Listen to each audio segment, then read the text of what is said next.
Ya, Bismillahirrahmanirrahim. Assalamualaikum warahmatullahi wabarakatuh. Sebelumnya aku ingin ucapin terima kasih ke teman-teman yang udah menyempatkan waktu, yang masih semangat dan giat untuk belajar dan gak lelah buat berproses di sore hari gitu. Padahal kalau banyak banyak orang di sore hari itu kan waktunya buat istirahat ya, istirahat, buat rebahan, buat main game dan lain-lain, tapi rekan-rekan masih semangat buat belajar gitu. Mantap, mantap. Selanjutnya, aku ingin memperkenalkan diri. Jadi aku dari The Local Enablers yang insya Allah bakal menemani teman-teman di Learning Day hari ini. Sebelumnya, teman-teman ada yang baru pertama kali ikut Learning Day atau baru pertama kali gabung di acaranya TLE dan belum kenal TLE itu apa, aku bakal bacain sekilas ya teman-teman. Jadi, Local Enablers atau TLE itu komunitas kewirausahaan sosial berbasis teknologi yang bergerak di bidang kurikulum, pengembangan sumber daya manusia, dan pemberdayaan sosial kemasyarakatan. Nah, untuk info lebih lanjutnya, bisa cek Instagram kita di @thelocalenablers. Acara Learning Day ini adalah acara rutin tiap hari Selasa dan Kamis untuk berbagi ilmu ke teman-teman dengan gratis tanpa biaya apapun. Gitu. Nah, sebelumnya nih teman-teman, biar acaranya makin hidup ya, biar makin enak juga, buat yang belum saling kenalan di kolom komentar bisa diisi ya. Formatnya udah aku kirim biar selain dapat ilmu dapat juga mungkin nanti kenalan baru dan lain sebagainya. Sebelumnya aku bakal bacain rules di acara Learning Day kali ini. Ada 5 rules mungkin yang harus dipatuhi oleh semua peserta Learning Day.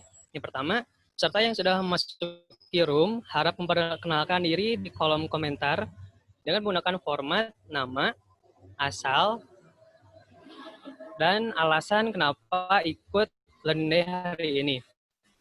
Yang kedua, peserta diharapkan mematikan audio agar kelas tetap kondusif.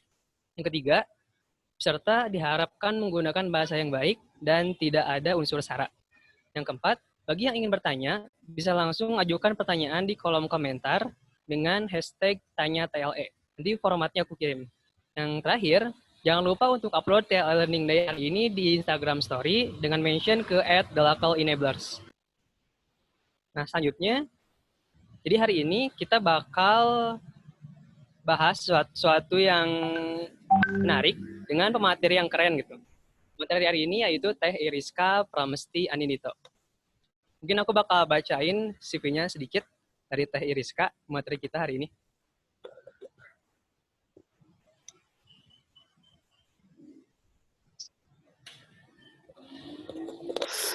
Nah, Teh Iriska Pramesti Anindito ini mahasiswa Manajemen Komunikasi di Universitas Pajajaran, angkatan 2017. Beliau bisa dilihat ya, memang keren banget, materi yang sangat menginspirasi. Gue bakal bacain volunteer experience sama work experience-nya. Nah, di volunteer experience, beliau pernah jadi volunteer di Abiwara Institute sejak 2018 sampai sekarang. Terus jadi perwakilan volunteering ASEC di Jaipur, di India. Yang ketiga, jadi volunteer Matahari Kecil Indonesia Chapter Bandung. Jadi volunteer Asian Development Bank dan Otoritas Jasa Keuangan atau OJK. Nah, untuk work experience, beliau pernah jadi Community Relations for Indonesian Youth Financial Inclusion Initiative di Asian Development Bank. Yang kedua, jadi venue assistant di International Games Broadcast Services waktu Asian Games Jakarta Palembang tahun 2018. Terus beliau juga sekarang sedang jadi tutor di Ruang Belajar Plus, yaitu di platform Ruang Guru. Jadi teman-teman tahu kan platform Ruang Guru yang sekarang mungkin lagi makin booming karena siswa belajarnya harus daring dari rumah. Yang terakhir, beliau juga bagian dari program Support Officer Internship di The Local Enablers. Mungkin untuk mengefektifkan waktu, kita sambut aja pemateri kita yang keren hari ini. untuk bisa membagikan sedikit ilmunya mengenai pendidikan dan kemasyarakatan. Pada Teh Iriska, mangga Teh, dipersilahkan. Halo teman-teman semua, selamat sore. Pertama-tama aku mau mengucapkan terima kasih karena teman-teman sudah hadir di TLE Learning Day hari ini dengan topik Enhancing Community Development Through Education. Nah, aku bakal share screen untuk materi hari ini. Sebentar ya.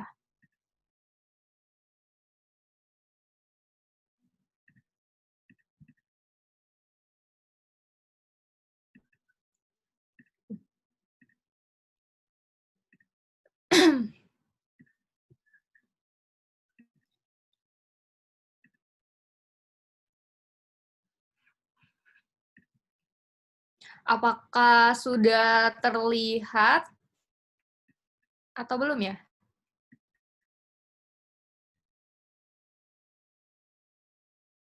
Ini slide aku apakah sudah terlihat, teman-teman? Udah, Teh. Teh. Oh, sudah. Oke. Oke. Jadi hari ini aku bakal belajar bersama kalian. Kebetulan diamanahi topiknya adalah Enhancing Community Development Through Education atau memperkuat pengembangan komunitas melalui pendidikan. Sebentar. Nah, ini sedikit recall lagi tentang work experience dan volunteer experience aku. Nggak perlu aku bacain lagi. Nah, kita langsung mulai aja. Pasti teman-teman semua di sini sering banget mendengar kata community development. Nah, ada yang mau berbagi nggak? Menurut teman-teman, community development tuh apa sih? Boleh tulis di kolom komentar, atau kalau mau ngomong langsung, boleh banget di-unmute, dan kasih tahu, Kak, menurut aku community development itu bla bla bla. Boleh banget, aku tunggu 30 detik deh kalau ada yang mau. Siapa mau berbagi? Apa menurut kalian tuh community development tuh apa gitu? Wah, ini ada dari Pilia, penguatan kapasitas masyarakat. Oke, terima kasih Pilia. Mungkin yang lain boleh juga ya di komentar atau di unmute. Nah, maaf sebelumnya aku agak batuk, jadi suaranya agak nggak enak gitu. Nah, sebelum kita mulai bicara tentang community development, tentu kita harus paham dulu dong, apa sih itu community? Nah, jadi istilah community ini sebenarnya tuh nggak ada definisi bakunya, nggak ada definisi pastinya community itu apa. Jadi ada yang menyebut community itu sebagai komunitas, ada juga yang mengartikannya sebagai masyarakat. Bahkan ya, fun fact, kalian pada tahu Aristoteles kan? Pasti tahu lah. Nah, Aristoteles itu sendiri bahkan itu berusaha tanpa henti untuk mencari definisi community yang baik itu seperti apa, itu nggak nemu gitu, karena sampai akhir hayatnya dia nggak menemukan definisi yang pas untuk community.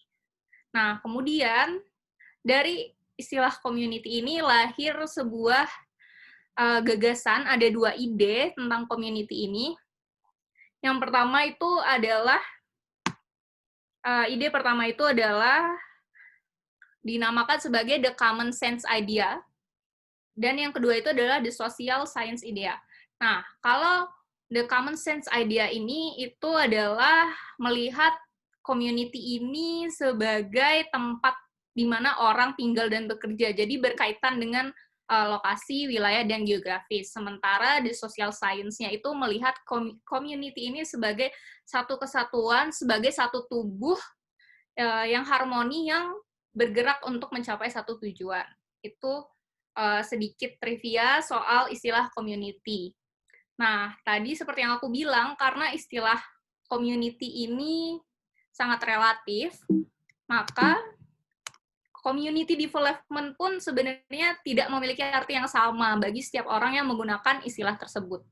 Jadi, community development bagi aku dan bagi kalian belum tentu sama. Itu semua kan tergantung pemaknaan kita, tergantung pengalaman kita. Bisa jadi community development bagi aku adalah ngajar anak-anak di pelosok, di desa terpencil. Tapi bagi kalian bisa jadi ngajar anak-anak di terminal atau ngajar anak-anak TK, seperti itu.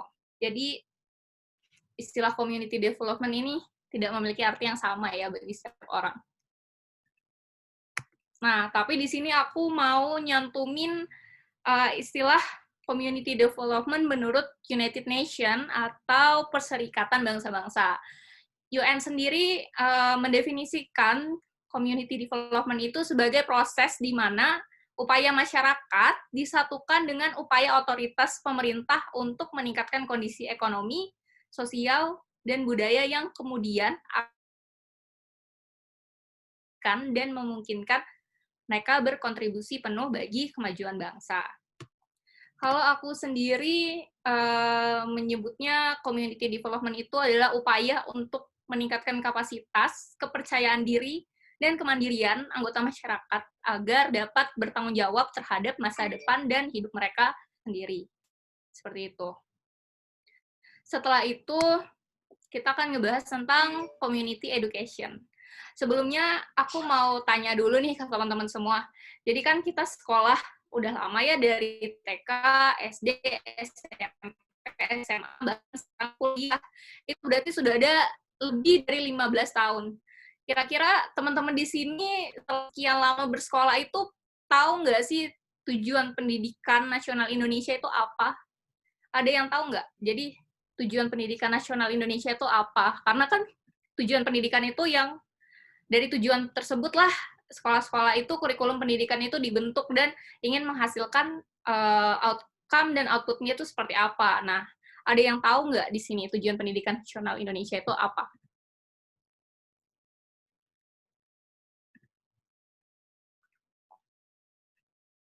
Ada yang mau jawab mungkin? Kita santai aja, kalau ada yang mau berpendapat, boleh banget ditulis di kolom komentar atau langsung unmute aja. Nah, ini udah deh. Ya, mencerdaskan kehidupan bangsa, mengembangkan potensi peserta didiknya. Iya, benar banget ya, salah satu tujuan kemerdekaan kita yaitu mencerdaskan kehidupan bangsa. Benar juga mengembangkan potensi peserta didiknya. Nah, jadi ternyata menurut Undang-Undang Nomor 20 Tahun 2003, ini tentang Sistem Pendidikan Nasional, Pasal 3, jadi ternyata pendidikan nasional itu berfungsi mengembangkan kemampuan dan membentuk watak serta peradaban bangsa yang bermartabat dalam rangka mencerdaskan kehidupan bangsa yang bertujuan untuk berkembangnya potensi peserta didik agar menjadi manusia yang beriman, bertakwa kepada Tuhan Yang Maha Esa, berakhlak mulia, sehat, berilmu, cakap, kreatif, mandiri, dan menjadi warga negara yang demokratis serta bertanggung jawab. Nah, menurut teman-teman di sini, apakah pendidikan kita telah mencerminkan tujuan ini, ataukah kita selama sekolah bertahun-tahun nih, 15 tahun lebih, apakah sudah menjadi manusia yang cakap, kreatif, mandiri, dan sesuai dengan tujuan pendidikan nasional? Nah, kemudian kalau ngomongin pendidikan, sebenarnya pendidikan itu adalah istilah yang sederhana dan terdengar sederhana dan umum sekali ya ngomongin pendidikan. Setiap orang berbicara bahwa pendidikan itu adalah sesuatu yang penting, bahwa pendidikan itu adalah the most powerful weapon gitu. Bahwa pendidikan itu adalah alat untuk mengentaskan kemiskinan dan sebagainya. Tapi apa sih sebenarnya pendidikan itu gitu? Karena ternyata pendidikan itu nggak sesederhana itu, bukan sesederhana belajar di sekolah, wajib pendidikan 12 tahun, dapat ijazah, enggak. Ternyata pendidikan jauh lebih kompleks daripada sekedar mendapatkan ijazah. Oleh karena itu, dalam konteks community education, penekanannya itu tidak hanya sebatas pendidikan formal, tapi juga pendidikan non-formal maupun informal. Jadi dalam community education itu yang dilakukan adalah bukan hanya memberikan materi, teori, pengetahuan yang hanya teoritis aja, tetapi lebih mengajarkan bagaimana pengaplikasiannya dalam kehidupan sehari-hari. Contohnya deh, waktu kita bayi dari baru lahir itu cuma bisa tiduran doang. Lama-lama bisa tengkurap, lama-lama bisa merayap, lama-lama bisa merangkak, akhirnya bisa jalan, bisa ngomong. Apakah itu diajarkan di sekolah formal? Enggak, itu kan pendidikan informal, dilakukan di rumah. Apakah itu bertujuan untuk mengejar ijazah lulus merangkak? Enggak, kan? Maka dari itu, pendidikan itu skopnya itu sangat luas dan bukan hanya ngomongin tentang pendidikan formal. Nah, berikutnya, karena tidak hanya menekankan sebatas pendidikan formal, maka salah satu tujuan dari community education itu adalah menciptakan lifelong learner atau pembelajar sepanjang hayat. Jadi, katanya ya, kata Valdo Maldini, calon gubernur Sumatera Barat, mungkin ada yang follow Valdo Maldini, aktivis kampus pada masanya. Beliau itu merupakan mantan ketua BEM Universitas Indonesia tahun 2012, terus sekarang aktif juga terjun di politik, pernah jadi Sekjen PAN, terus pindah ke PSI, terus sekarang nyalon jadi calon gubernur Sumatera Barat. Nah, beliau pernah bilang bahwa sepanjang hidup itu kita belajar. Sepanjang hidup itu kita belajar, dari kita janin pun, dari kita bisa alat indera kita itu mulai terbentuk, kita belajar merespon suara ayah dan ibu kita. Kita ketika lahir, kita belajar mengamati hal-hal di sekitar kita, belajar berjalan, belajar merangkak, belajar berbicara, dan lain-lainnya. Kemudian, nah, ini menurut Freire tahun 1984, jadi community education itu adalah konsep pendidikan yang memberdayakan dan memanusiakan. Jadi kalau pendidikan dianggap hanya untuk mendapatkan ijazah, hanya sekedar capek-capek sekolah 12 tahun, tapi yang dikejar hanya untuk dapat ijazah doang, ya itu bukan community development, bukan community education, seperti itu.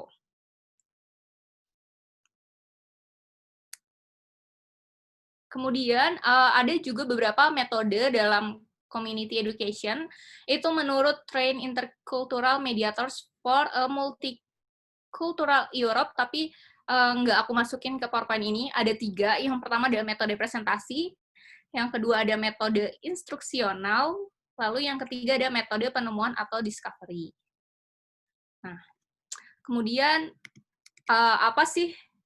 bagaimana sih cara pendidikan itu bisa memperkuat suatu komunitas? Apa sih hubungannya antara pendidikan dengan community development? Sebenarnya seharusnya lebih tepat mungkin judulnya itu adalah Enhancing Community Development Through Community Education. Lebih tepatnya gitu ya. Jadi memperkuat pengembangan komunitas melalui pendidikan komunitas. Jadi benang merah itu di mana antara pendidikan komunitas dengan pengembangan komunitas. Jadi, community education itu tidak hanya berkembang sebagai pelengkap, tidak hanya berkembang sebagai pengganti atau penambah, tetapi sebagai jalur alternatif yang dapat menjadi salah satu cara kita untuk meningkatkan kualitas pendidikan masyarakat secara keseluruhan dan sesuai dengan kebutuhan masyarakat. Jadi perlu di-highlight ya, kebutuhan masyarakat, karena namanya tadi community education, pendidikan komunitas atau pendidikan masyarakat. Tentu antara satu masyarakat lain dengan masyarakat lainnya itu berbeda. Bisa jadi antara masyarakat Jatinangor dengan masyarakat Bandung misalnya, itu kebutuhannya itu tentu berbeda, nggak bisa disamaratakan. Oleh karena itu, community education atau pendidikan komunitas itu berusaha meningkatkan kualitas pendidikan masyarakat itu secara keseluruhan dan sesuai dengan kebutuhan masyarakatnya. Sebenarnya aku nggak nulis banyak soal materi tentang community education dan community development ini. Aku lebih pengen sharing tentang apa yang aku dan teman-temanku lakukan di Abiwara Institute. Jadi, Abiwara Institute itu adalah sebuah komunitas pendidikan di Kota Bandung yang didirikan pada tahun 2017. Nah, tapi walaupun basisnya di Bandung, sebenarnya kami lebih banyak berkegiatan di Kabupaten Bandung, yaitu di Kecamatan Kertasari. Sekitar 40 kilo dari Kabupaten Bandung. Sekitar 40 kilo dari Kota Bandung. Itu ditempuh sekitar 2 jam perjalanan. Nah, Abiwara Institute ini punya tagline, yaitu berakal, bermoral, dan beramal. Jadi, di sini kami mencoba memberikan pengetahuan supaya siswa kami itu menjadi lebih terampil, berakal, kemudian ketika sudah memiliki kemampuan, sudah memiliki pengetahuan, dalam pengaplikasiannya diharapkan bisa mengedepankan nilai-nilai moral atau beretitude lah ya, karena apa gunanya kan kita pinter tapi nggak punya attitude. Seperti itu. Jadi sama aja bohong gitu ilmu yang kita punya kalau kita dalam pengaplikasiannya itu tidak bermoral dan tidak memiliki attitude. Nah, setelah berakal dan bermoral, apa gunanya juga kalau kita udah punya ilmu, punya attitude yang bagus, tapi ilmu kita nggak kita amalkan, nggak kita sharing ke orang lain, nggak kita ajarkan lagi ke orang lain. Nah, itulah yang melandasi Abiwara Institute, berakal, bermoral, dan beramal. Nah, selain itu, Abiwara juga memandang bahwa proses pendidikan itu seharusnya menjadikan manusia itu human being, tidak hanya sebatas tahu, tapi human knowing. Jadi, tahu bisa mengaplikasikan. Itu yang pengen Abiwara bawa selama ini. Kemudian Abiwara itu mencoba merumuskan bahwa kualitas manusia terdidik itu menyangkut akal, hati, serta aksi. Bagaimana manusia tersebut memelihara akal sehatnya, menjaga hati nuraninya, dan selalu beraksi mengamalkan ilmu yang didapatkannya. Aku punya video sedikit pengenalan tentang Abiwara Institute. Aku bakal share ke teman-teman sebentar, tapi aku bakal stop share dulu. Kalau ada yang mau bertanya, boleh ya ditulis di kolom komentar dari sekarang. Sebentar.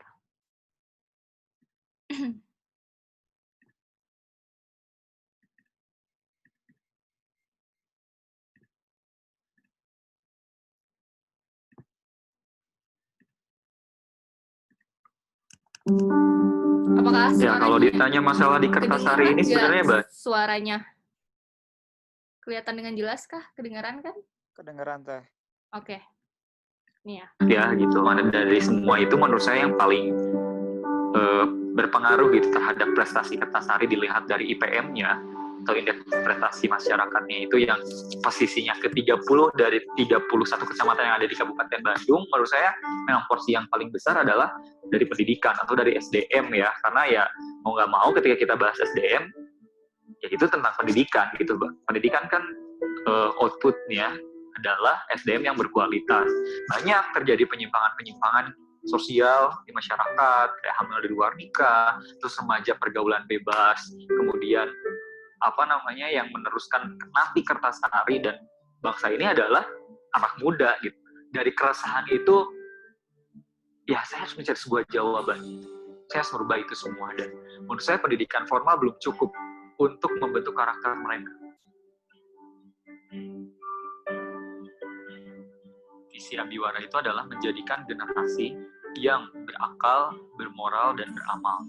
Ya, kita punya program yang namanya bimbingan belajar secara akademik tentunya, karena mereka kan harus ikutan SBMPTN, jadi kita memberikan bimbingan belajar intensif kepada mereka.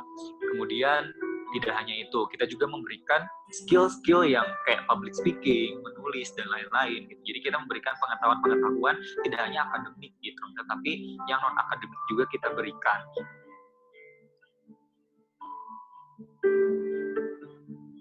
Kita juga tadi visi yang kedua yaitu menjadikan manusia yang bermoral. Kita ada mentoring keagamaan, ada juga sesi konseling dengan mereka, penguatan secara psikologis karakter mereka seperti apa, kayak gitu. Kayaknya kita kadang juga suka memberikan tugas, kita juga memberikan ujian, tes dan lain sebagainya, yang itu untuk meningkatkan kedisiplinan mereka, menguatkan mental mereka, menguatkan karakter mereka. Kita berusaha mengamalkan apa yang mereka dapatkan. Ketika mereka sudah mendapatkan ilmu public speaking, kita bawa mereka ikut social project gitu ya, ngajarin anak-anak SD di kampung.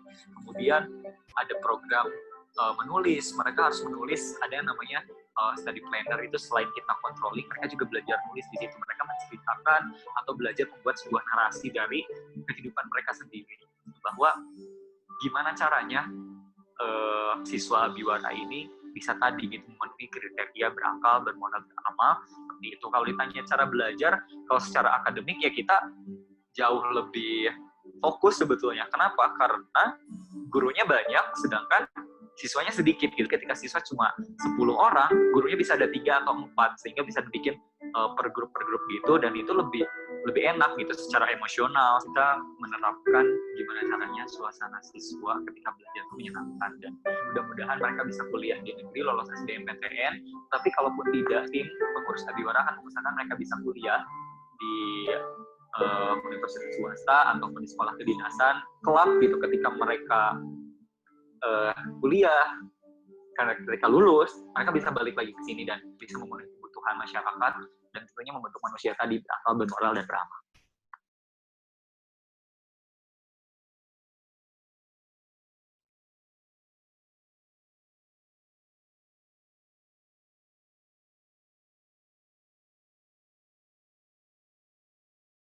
Nah, ini sekilas video tentang Abiwara Institute, sekolah non-formal yang aku dan teman-temanku sedang bina selama 3 tahun ini. Ini udah masuk tahun keempat.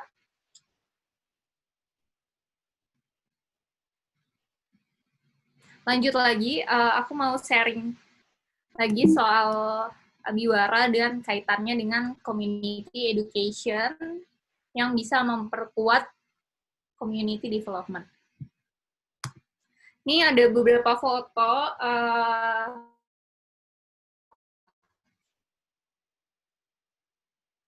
Ini foto yang di atas yang pakai baju kuning-kuning tulisan Kaus Abiwara ini tahun 2019.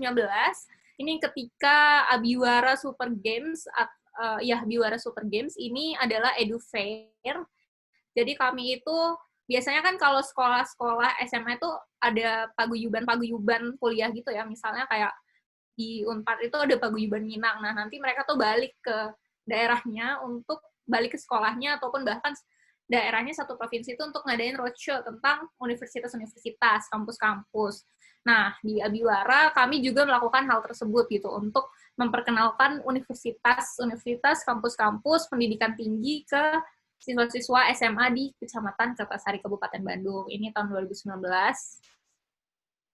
Kemudian yang foto kedua dari kiri, ini sesi belajar kami, biasanya setiap Sabtu dan Minggu di salah satu madrasah yang ada di Kertasari sana, di Desa Ciberem.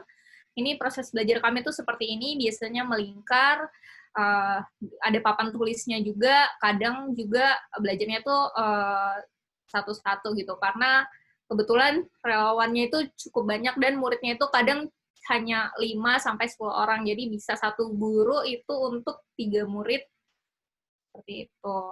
Nah, yang sebelah kanan ini adalah Parenting Day. Jadi di Abiwara itu paket komplit ya.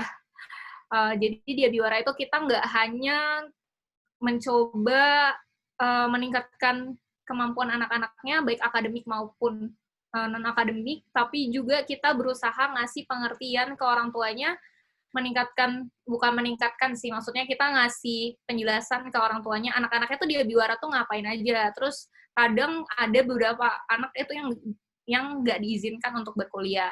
Nah, kami bantu mediasi ke orang tuanya, menjelaskan bahwa ibu, bapak, kalau anak ibu dan bapak berkuliah, melanjutkan pendidikan ke jenjang yang lebih tinggi itu lebih baik loh, begini, begitu. Kami juga pokoknya kami sangat engage dengan orang tuanya, jadi sebisa mungkin melibatkan orang tua para siswa ini untuk mengetahui kegiatan Abiwara itu apa aja sih, seperti itu. Jadi inilah beberapa hal yang kami lakukan di Abiwara selain belajar akademik untuk persiapan SBMPTN. Ya, itu tadi ada mentoring agama, mentoring keagamaan, ada pelatihan soft skills seperti public speaking, terus juga ada kunjungan ke universitas-universitas. Kami pernah bawa siswa-siswa kami ke UI, ke ITB, terus ke UPI, ke Unpad, dan universitas-universitas lainnya yang ada di sekitaran Bandung. Selain itu, kami juga punya yang dinamakan Abiwara Ngilmu. Sama sih konsepnya seperti TLE Learning Day. Jadi kalau di TLE namanya TLE Learning Day, di Abiwara itu namanya Abiwara Ngilmu. Nah, tagline Abiwara Ngilmu sendiri itu adalah berilmu beramal. Berilmu dan beramal, seperti itu. Jadi kami juga sering mengadakan Abiwara Ngilmu, ada yang untuk pengurus aja, ada yang terbuka untuk umum.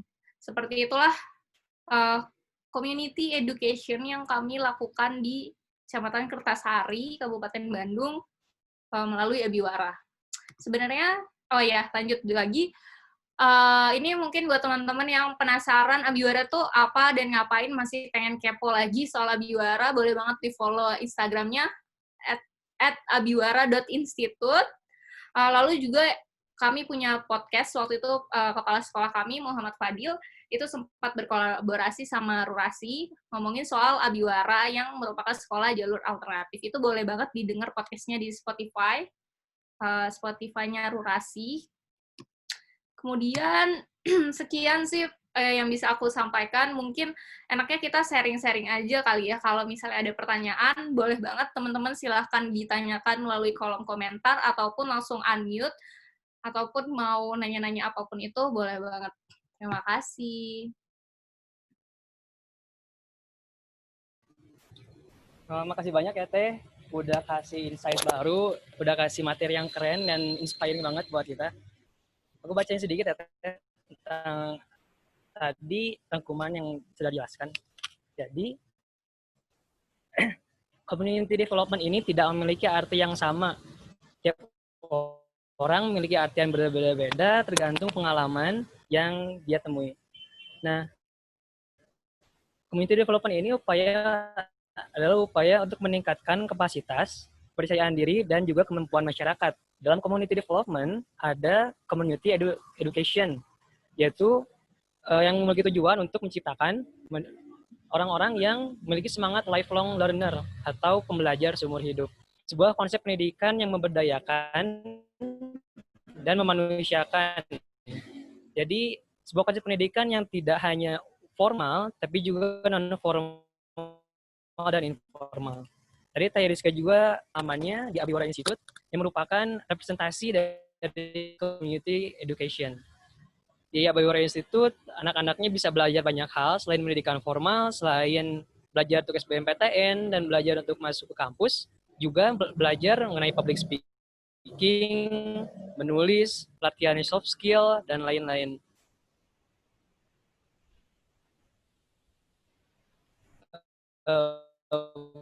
Mungkin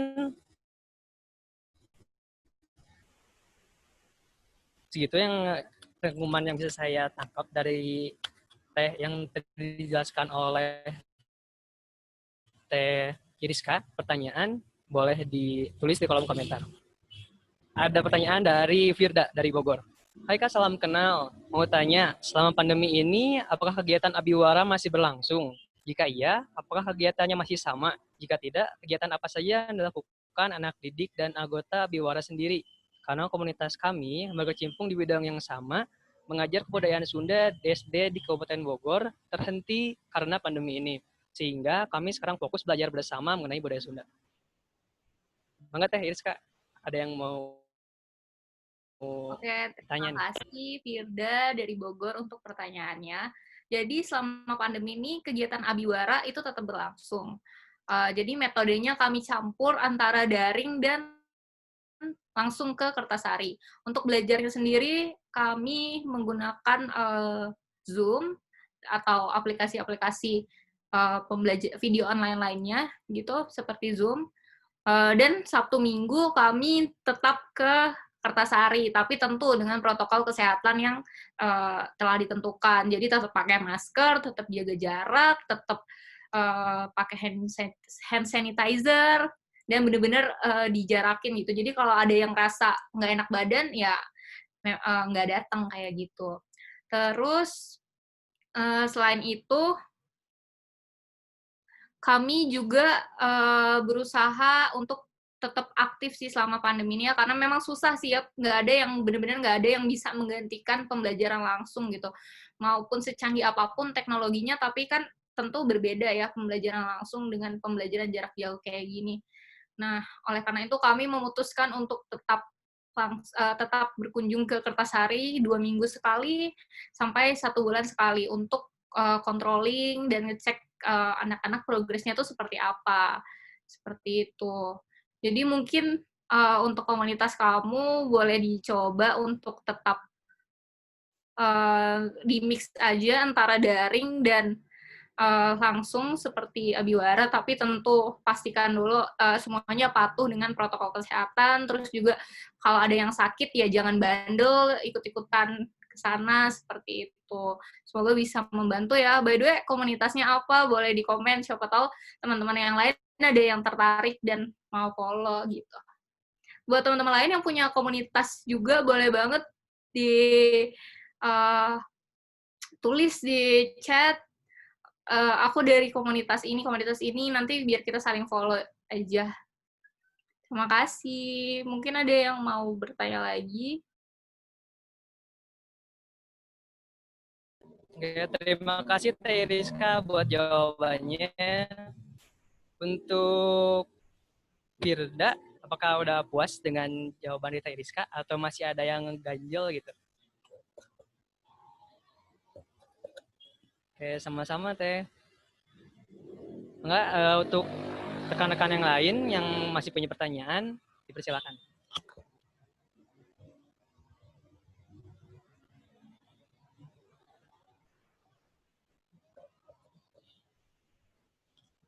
Oh iya nih Teh, aku jadi kepikiran. Ingin bertanya juga nih Teh. Kan aku juga aktif nih di salah satu organisasi volunteering yang bergerak juga di bidang pendidikan kayak Biwara Institute.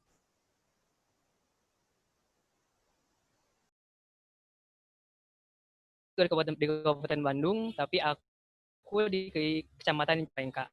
Nah, salah satu masalah sering kami ketemu masih tertutupnya pemikiran kayak misalkan kalau perempuan mah gak perlu sekolah tinggi-tinggi, ujung-ujungnya ke dapur-dapur juga, ujung-ujungnya nanti jadi ibu dan berakhir di dapur gitu.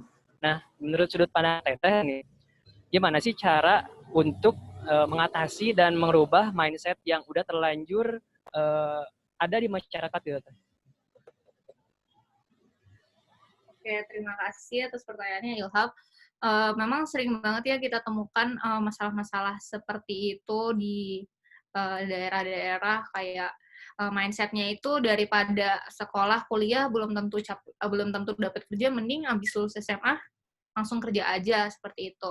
Nah, makanya Abiwara itu membuat program yang tidak hanya melibatkan para siswanya, tetapi juga para orang tuanya, karena kan biar bagaimanapun mereka masih kategori anak-anak ya, dan masih jadi tanggung jawab orang tuanya. Jadi walaupun kita anaknya ini udah sadar banget, kuliah itu penting, melanjutkan sekolah itu penting, belajar itu penting. Tapi kalau orang tuanya nggak ngizinin, orang tuanya nggak ngebolehin, ya mereka bisa apa gitu, karena kan masih jadi tanggungan orang tua, terus juga memang masih di bawah pengasuhan orang tua, seperti itu. Maka dari itu, untuk meminimalisir hal-hal tersebut terjadi, kami juga mendesain program yang melibatkan orang tua. Jadi ketika si anak udah sadar nih, udah punya mindset kalau oke, belajar itu penting, sekolah itu penting. Nah, kami juga berusaha menanamkan hal yang sama ke orang tuanya supaya nanti ketika si anak sudah oke, orang tuanya juga oke. Jadi nggak ada perselisihan, nggak ada drama nangis-nangis bombay. Aku pengen sekolah, tapi ibunya bilang, enggak, kamu kerja aja. Kayak gitu. Jadi harus dilibatkan sih memang orang tuanya gitu. Jadi itulah makanya community development, community education itu sangat luas. Jadi sasarannya bukan hanya si anak juga, tapi orang-orang di sekitar anak yang memiliki pengaruh terhadap si itu sendiri. Mungkin seperti itu yang bisa aku jawab. Mungkin ada pertanyaan lagi atau Ilham mau ngobrol lagi dan teman-teman lainnya boleh banget.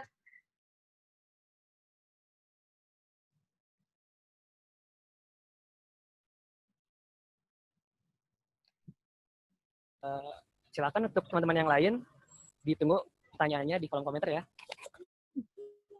Ya boleh, ya teman-teman kalau misalnya ada yang mau ditanyakan atau mau sharing-sharing tentang mungkin ada yang punya pengalaman serupa jadi volunteer atau punya gerakan mengajar tapi ternyata menemukan masalah gitu, mungkin bisa sharing-sharing. Kebetulan di sini ada salah satu murid aku, siswa Abiwara Generasi 1, Viania. Mungkin nanti Viania juga bisa sharing ya sebagai siswa Abiwara, apa aja sih yang gimana sih pengalamannya sebagai siswa Abiwara gitu. Ini ada Viania, siswa Abiwara yang hadir. Halo, selamat sore Kak. Maaf sebelumnya ini nggak nyalain kamera karena nanti kalau nyalain kamera sinyalnya tiba-tiba suka ngilang. Kebetulan aku alumni Abiwara Institute generasi pertama dan alhamdulillah aku belajar banyak di Abiwara, bukan hanya tentang akademik saja, tapi seperti yang tadi Kak Irisca bilang, kalau misalkan pembelajaran di Abiwara itu bukan hanya akademik, entah itu ada public speaking, ada pelatihan menulis, dan selama setahun belajar, aku di Abiwara aku belajar banyak tentang pendidikan karakter, dan aku lebih kenal sih sama diri aku sendiri. Kayak gitu. Ya, terima kasih ya Viania. By the way, Viania ini salah satu siswa Abiwara yang membanggakan banget. Kebetulan dia baru menang kemarin juara 1 lomba news anchor dari Universitas Negeri Jember. Terus sekarang Viania sedang berkuliah di IKIP Siliwangi di Cimahi, pendidikan bimbingan dan konseling seperti itu. Nah, aku mau menjawab pertanyaan dari Nur Alfaiza. Pernah ngerasa buntu atau capek nggak, Kak, selama proses community education ini? Terus kalau capek, charging-nya gimana? Oh, tentu pernah ya, apalagi lokasi Kertasari itu jauh banget dari kota Bandung, 40 kilo, 2 jam perjalanan, dengan jalannya itu kalian tahu Carrefour, Carrefour atau Hypermart ya? Yang di Buah Batu itu yang dekat Universitas Telkom tuh, itu masih lurus lagi nanti sampai alun-alun Ciparai, itu naik ke atas jalannya itu belok-belok, tebing, jurang ke kirinya, terus kalau malam gelap pasti pernah capek. Kayak, aduh kenapa sih nggak di Bandung aja gitu, yang deket-deket Dago lah, toh juga pengajarnya kebetulan kebanyakan anak ITB, anak Unpad, dan UPI gitu. Tapi diingat lagi motivasinya, dan kalaupun capek ya istirahat gitu. Kalau capek kan bukan berarti harus berhenti atau nyerah, atau aku capek, aku nggak mau lagi jadi volunteer, aku nggak mau lagi ngejar anak-anak, kan bukan begitu. Jadi kalau capek ya, aku biasanya kalau capek ya nggak ke sana gitu. Nanti ditunggu lagi, oh minggu depan udah nggak terlalu capek nih, baru datang lagi, seperti itu. Selain itu adalah ingat lagi sih senengnya gimana ketika kita berbagi ke orang lain itu priceless ya, apalagi ngelihat orang lain tuh bisa mencapai sesuatu gitu. Meskipun tentu itu hasil usahanya dia sendiri ya, tapi kayak aku merasa ikutan bangga gitu menemani dia berproses, menemani dia belajar, dan aku seneng gitu melihat progres dia dari hari pertama sampai sekarang, seperti itu sih. Jadi charging-nya tiap orang kan beda-beda ya. Kalau charging aku ya melihat anak-anak aku lagi dari awal sampai akhir tuh perjuangannya tuh luar biasa gitu. Bahkan mereka lebih banyak berjuang daripada aku, daripada mungkin kita-kita semua di sini gitu. Kita yang mungkin hidup di tengah kota dengan segala fasilitas yang gampang, sekolah dekat, mau ke sekolah tinggal naik Gojek bisa, dianterin orang tua bisa, milih sekolah bagus bisa, mau sekolah swasta, internasional, sekolah negeri bisa, tapi di Kertasari itu SMA-nya kalau nggak salah itu ada sekitar 5 atau 6 gitu, dan jaraknya itu jauh-jauh. Bayangin mereka untuk sekolah harus naik angkot, melewati hutan, jurang, terus kalau bawa motor juga itu banyak banget truk dan mobil angkutan seperti itu. Jadi ya malu nggak sih kita yang banyak diberi kemudahan, diberi fasilitas, diberi akses, kok kalah gitu sama orang-orang yang harus lebih susah. Maksudnya ya orang-orang yang nggak seberuntung kita. Seperti itu. Itu ya, Nur Alfaiza jawaban aku. Terima kasih Teh untuk jawabannya. Untuk Nur Alfaiza, apakah udah puas dengan jawaban dari Teh Rizka atau masih ada yang ingin ditanyakan? Oke, terima kasih juga. Selanjutnya ada pertanyaan dari Pilia Ginting. Bagaimana komitmen dari anggota Biwara untuk terus mengabdi sedangkan waktu dan lokasinya itu nggak deket Teh? Silakan Kami Teh Rizka. Terima kasih, sorry. Sebenarnya kami di Abiwara itu nggak ada sistem yang mungkin kayak organisasi-organisasi di kampus gitu ya, misalnya kayak BEM gitu. Jadi untuk 1 tahun kepengurusan harus memegang komitmen itu gitu.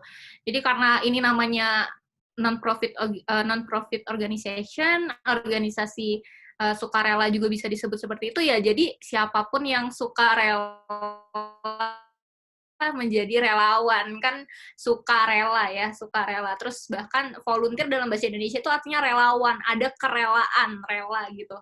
Jadi ya kami nggak pernah kayak maksa orang-orang untuk stay di Abiwara untuk terus jadi pengurus, atau kamu harus 1 tahun kepengurusan nih di Abiwara, nggak seperti itu.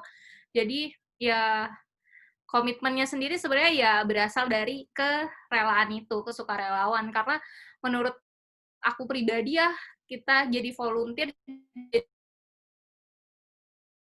sesuatu yang nggak bisa dipaksain gitu. Jadi makanya banyak banget kan volunteer jenis-jenis orang volunteer itu banyak banget. Ada yang antusias di bidang pendidikan, ada yang antusias di bidang kesehatan, ada yang antusias di bidang teknologi, ada yang antusias di bidang pariwisata. Ya karena memang mungkin panggilan hati ya, dan minat juga gitu. Jadi passion gitu. Itulah yang ngebuat itulah yang menjadi komitmen sendiri untuk bertahan. Itu untuk dari segi pengurus dan pengajar ya. Nah, kalau dari siswa sendiri juga sama sih, walaupun kami mengadakan seleksi, jadi setiap angkatan itu kami sebut sebagai generasi. Ada 3 generasi. Dari generasi 1 itu ada sekitar 10 orang, lalu generasi 2 itu 10 juga, dan generasi 3 itu awalnya ada 10 orang juga, tapi yang bertahan sampai akhir itu hanya 5 orang, sampai sekarang itu hanya 5 orang ya. Jadi balik lagi, kita kan nggak bisa maksa ya orang mau stay di suatu tempat atau enggak, kayak gitu. Kalau dipaksakan juga nggak bagus. Kalau apapun yang dikerjakan tidak dari hati itu menurut aku yang nggak bagus. Jadi seperti itu. Dan pada akhirnya kelihatan kok siapa yang benar-benar into Abiwara, siapa yang benar-benar uh, mau mengeluarkan waktunya, dan menurut aku ya itu lebih bagus gitu, lebih bagus mempertahankan kualitas daripada kuantitas. Seperti itu, Pilia. Mungkin ada yang mau ditanyakan lagi, Pilia? Terima kasih Teh Rizka buat jawabannya. Gimana Pilia, apakah udah puas atau masih ada yang ingin ditanyakan? Oke, terima kasih juga. Awadi Rahman, boleh diceritakan dulu gimana Biwara bisa memilih lokasi tersebut? Entry point-nya ke siapa katanya Teh? Silakan Teh. Oke. Jadi dulu kenapa Biwara itu akhirnya di Kecamatan Kertasaran. Jadi dulu para co-founder Abiwara itu 3 orang anak ITB angkatan 2013 itu kan di sana itu mereka pernah melakukan penelitian pengabdian masyarakat seperti itu di sana. Dan mereka melihat bahwa ternyata di Kertasari sana itu ada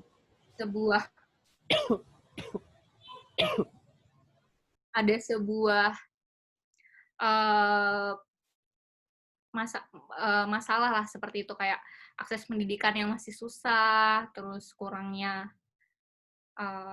fasilitas seperti itu. Makanya berangkat dari kegelisahan itu seperti yang sudah tadi di video juga, ternyata bahwa Kecamatan Kertasari itu IPM-nya tuh 30, urutan 30 dari 31 kecamatan di Kabupaten Bandung. Maka dari itulah dipilih Kecamatan Kertasari. Kebetulan juga dulu ada volunteer yang tinggal di sana, jadi untuk controllingnya lebih mudah, seperti itu Kak Waldi.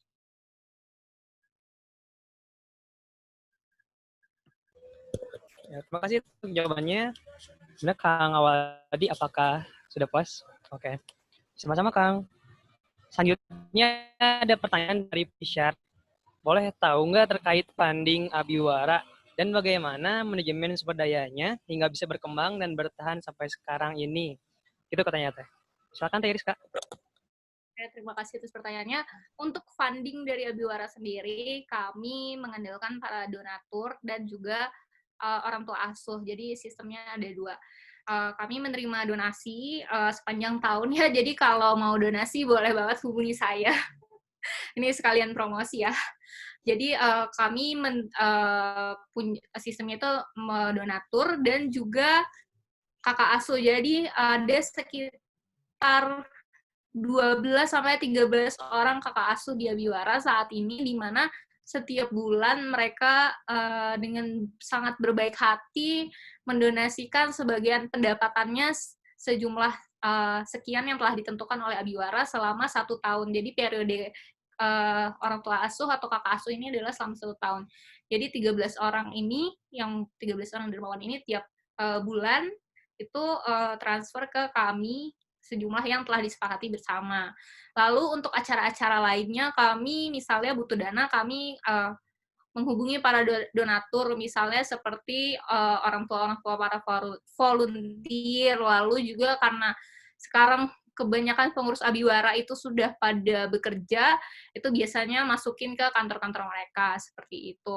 Tapi ke depannya kami berniat untuk tidak hanya bertahan dari donatur dan kakak asuh aja ya, karena kami selama 3 tahun ini kan udah cukup lama lah ya, dan nggak mungkin terus bergantung pada donatur. Maka kami ke depannya ingin bisa menghasilkan uang sendiri gitu dengan menjual. Mungkin ke depannya kami akan menjual, mulai angkatan keempat ini, Abiwara Generasi 4 ini, kami bakal menjual merchandise Abiwara, lalu juga mungkin akan lebih memberdayakan warga-warga di sekitar. Kebetulan kalau kalian pernah ke Kertasari, kalau kalian belum pernah ke Kertasari, jadi Kertasari itu bagus banget pemandangannya, kebun teh.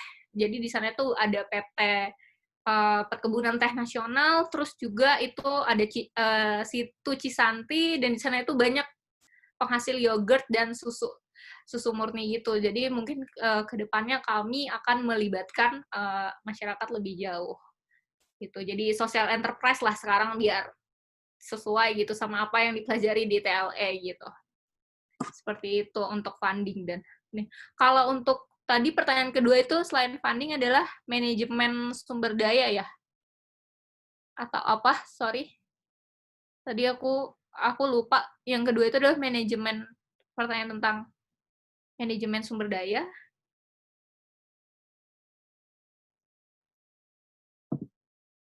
Atau apa? Ini suaranya masuk nggak sih? Kayak nge-lag gitu. Halo?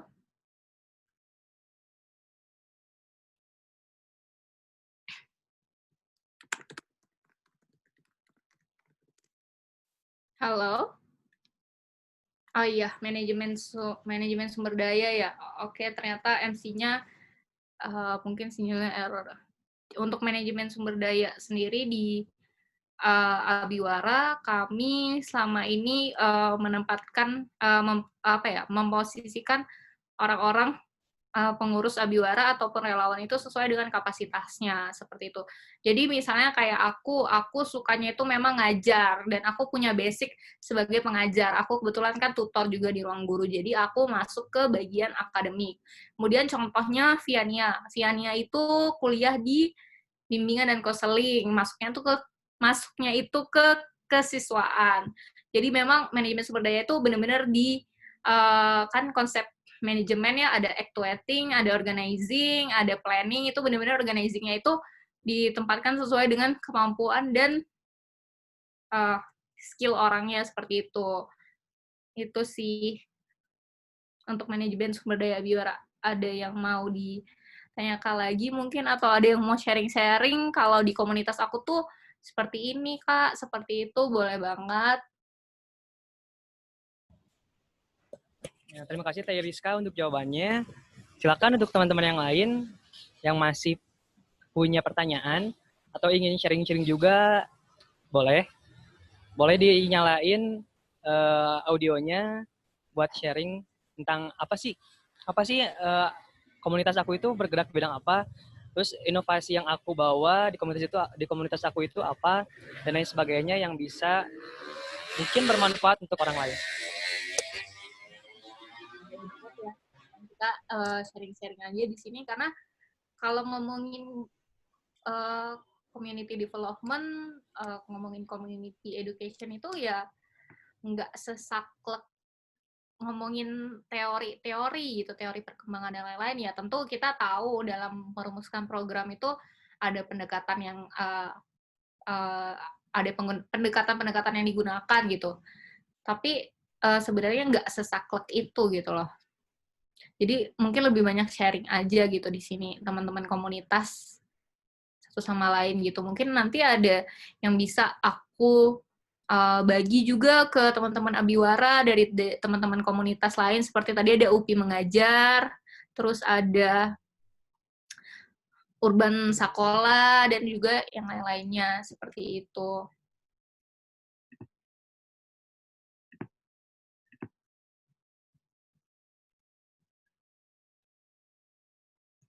Seperti itu, teman-teman.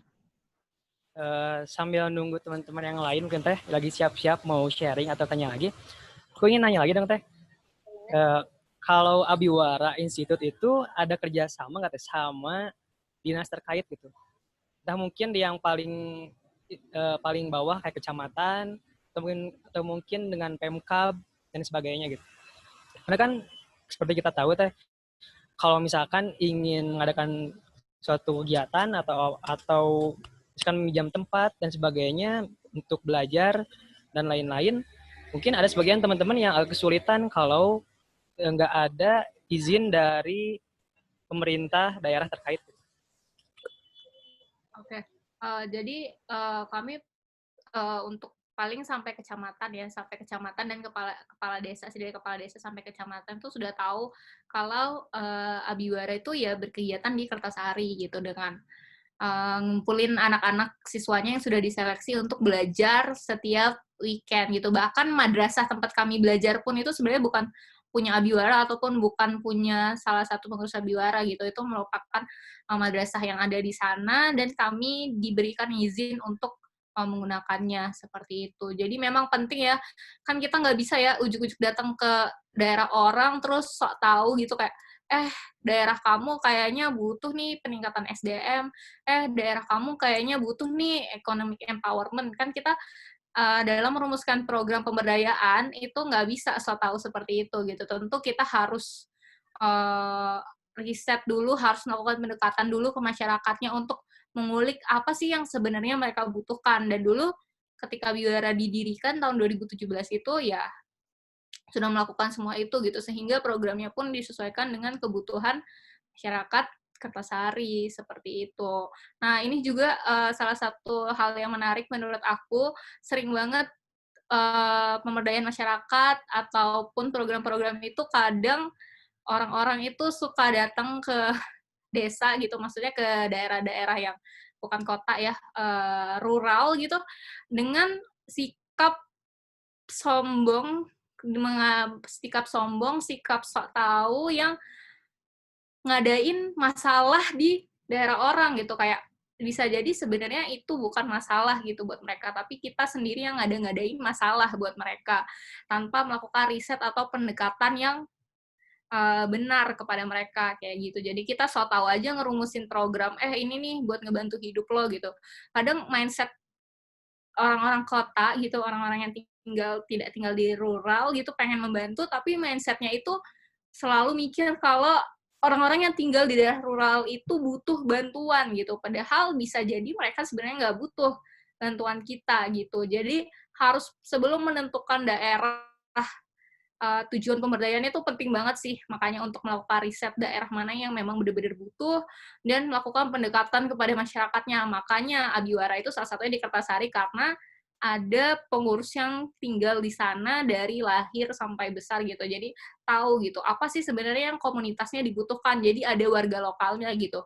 Kan nggak mungkin ya kita warga yang nggak pernah tinggal di sana, terus tiba-tiba datang dengan sombongnya bilang, desa kamu punya masalah nih, kita bantu ya nyelesain masalahnya. Kan nggak mungkin kayak gitu. Dan itu sering banget sih aku cukup sering mengamati banyak program-program pemberdayaan yang akhirnya nggak jalan karena ya risetnya kurang, pendekatan ke masyarakatnya itu kurang, atau bahkan tidak melibatkan warga lokalnya gitu. Jadi cuma jalanin program-program aja gitu. Tapi akhirnya impact-nya itu nggak ada gitu. Jadi hanya sekedar publikasi. Kebetulan kemarin aku sempat ikut webinar dari UNDP tentang impact measurement, tentang pengukuran impact. Jadi impact sama publikasi itu adalah hal yang berbeda ya. Jadi kadang seringkali program-program itu kebanyakan publikasi, tapi impact-nya itu sebenarnya nggak ada, dan nggak punya ukuran impact-nya itu apa, seperti itu. Seperti itu. Mungkin ada yang mau bertanya? Sorry, aku agak batuk.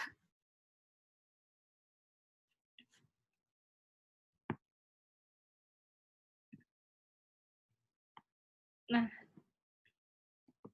ada kayak mau sharing lagi atau bertanya-tanya, mungkin kita ngobrol aja soal community development dan community education gitu.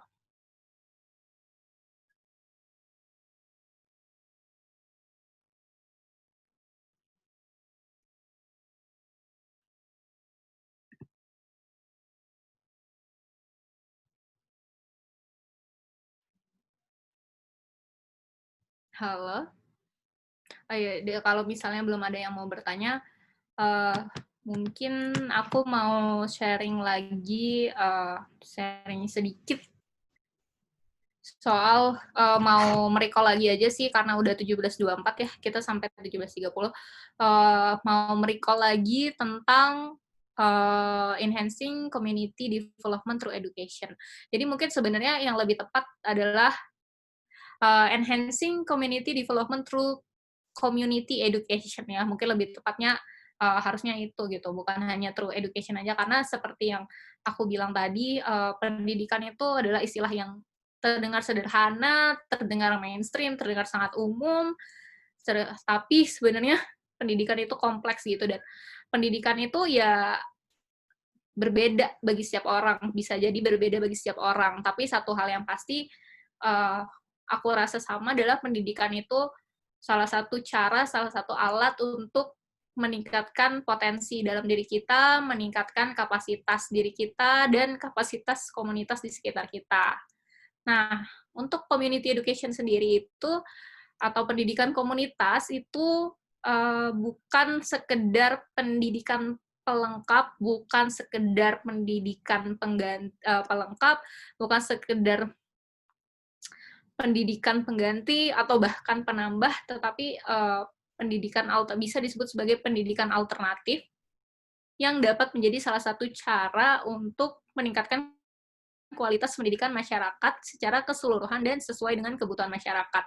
Ingat ya, sesuai kebutuhan masyarakatnya, bukan sesuai kebutuhan kita yang mengelola program tersebut, bukan, tapi sesuai dengan kebutuhan masyarakatnya. Nah, makanya namanya community education.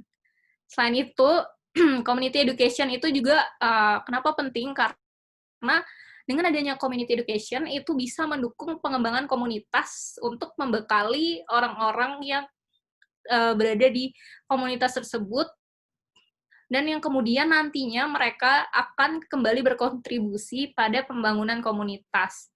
Karena dalam pendidikan komunitas itu kita benar-benar berdasarkan prinsip hidup yang komunal seperti itu. Selain itu, community education itu tidak hanya sebatas pendidikan formal ya, tapi pendidikan non-formal maupun informal. Bentuknya ya tadi bisa seperti komunitas pendidikan tadi, seperti Abiwara misalnya, itu salah satu bentuk pendidikan informal. Lalu juga community education itu adalah rangkaian kegiatan pendidikan yang dilakukan dalam rangka mempersiapkan kesadaran manusia untuk memahami potensi dan lingkungan dirinya lingkungan sekitarnya serta memanfaatkannya untuk kemakmuran masyarakat seperti itu. Nah, salah satu hal yang penting dalam community development adalah menumbuhkan menumbuhkan motivasi untuk menjadi lifelong learner atau pembelajar sepanjang hayat ya, karena seperti yang berulang kali aku sebutkan bahwa community development itu tidak hanya sebatas pendidikan formal seperti itu. Nah, makanya itu kenapa sebenarnya community education tuh penting seperti itu. Karena pembelajaran itu ya nggak hanya sekedar memberi pengetahuan dan kapasitas teori, tapi kita harus terjun langsung ke masyarakat. Itulah mengapa sampai sekarang Tridharma perguruan tinggi pun masih ada penelitian dan pengabdian kan, kembali ke masyarakat. Lalu juga di kampus-kampus masih ada yang namanya KKN, seperti itu. Karena ya percuma kamu hanya belajar di kampus, kamu hanya dapat ijazah, tapi kamu nggak ngerti cara hidup bermasyarakat seperti itu. Bukan berarti belajar di kampus juga nggak penting, tapi harus bisa mengelaborate keduanya seperti itu. Nah, seperti itu yang bisa aku sharing. Mungkin ada yang mau bertanya-tanya lagi atau mau sharing, ini udah 17.28 kebetulan, dan sepertinya MC-nya kehilangan sinyal, jadi mungkin akan aku tutup sendiri, atau mungkin ada yang mau bertanya-tanya dulu. Aku mohon maaf kalau misalnya aku ada salah kata yang menyinggung ataupun yang nggak enak, mohon maaf, itu semua kesalahan datangnya dari aku. Semoga ada yang bisa diambil dari sharing session aku saat ini. Semoga ada hal yang bisa kita belajar bersama-sama. Oh ya, dan sebelumnya, yuk teman-teman nyalain kameranya, kita foto dulu sama-sama. Seperti itu. Yuk teman-teman nyalain kameranya yuk. Ini aku terima kasih yang sudah terima kasih yang sudah nyalain kameranya. Ini aku.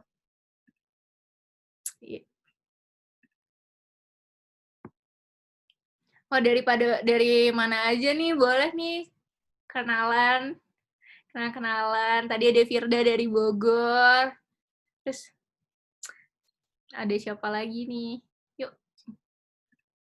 Bentar ya, aku lagi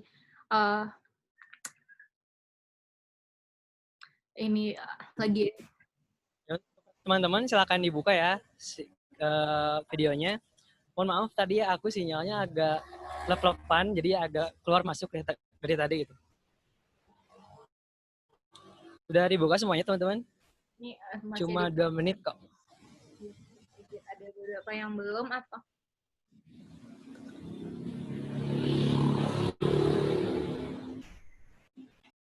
Ya, seperti itu. Mungkin operator bisa diberi aba-aba untuk screenshot. Untuk screenshot foto.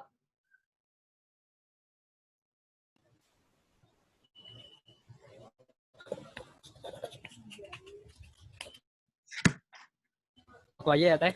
1, 2, 3.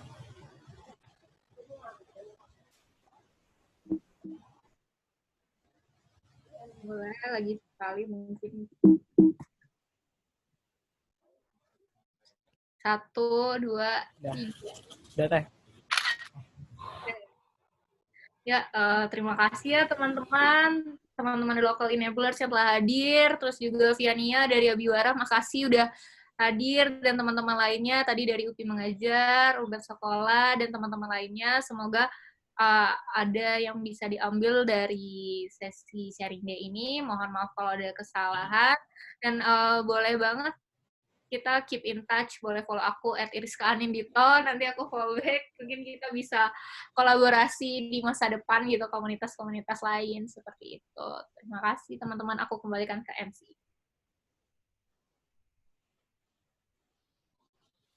Makasih banyak Kak Iriska untuk ilmu, insight, dan inspirasinya sore ini. Mungkin karena udah jam 5:30 juga nih teman-teman, jadi diakhirkan sampai sekarang, hari ini, sampai sekarang. Terima kasih banyak untuk yang udah meluangkan waktunya, yang masih semangat untuk belajar, dan dapat ilmu yang bermanfaat dan sangat menginspirasi hari ini. Sebelum tutup, saya ingin bacain salah satu quotes dari Plutarch. Plutarch ini salah satu sejarawan dan penulis di zaman Romawi.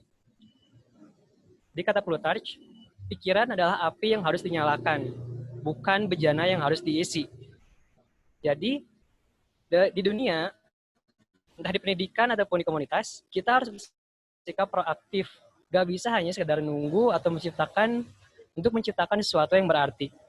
Harus membiasakan diri kita untuk jadi seorang pionir, supaya nggak hanya jadi follower aja dan hanya mengalir mengikuti zaman.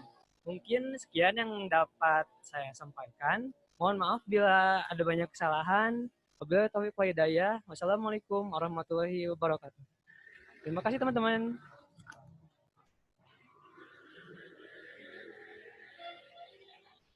Makasih semuanya. Teman-teman, jangan lupa mention The Local Enablers dan abiwara.institute ya. Jangan lupa di-follow juga TLE dan abiwara.institute. Siap. Keren banget Iriska, semangat ya. Terima kasih Kak Nuhat. Ini aku jadi promo abiwara ya. TLX abiwara. Ini belum ditutup ya sama hostnya ya? Iya, belum ada.